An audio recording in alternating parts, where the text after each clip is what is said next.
رايكم عمل لكم حاجه من صاحبي عمر قدور وبحييه وربنا يرد غربته. وكان عنده برنامج اسمه فنان وشاعر، فحيشترك معي مأمون باعتباره عثمان الشفيع. كان مستضيف عثمان الشفيع.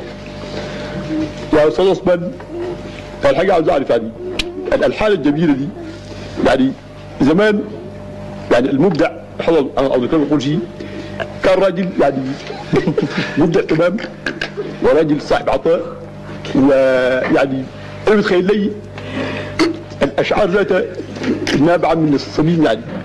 يعني حضر عبد القرشي لا يمكن يعني يضع كلمات ما لم يضع بصماته الحقيقيه فيها.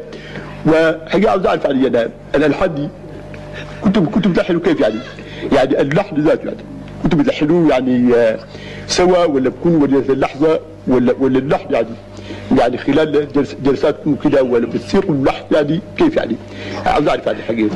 والله الحقيقه لا يا عثمان، يعني انا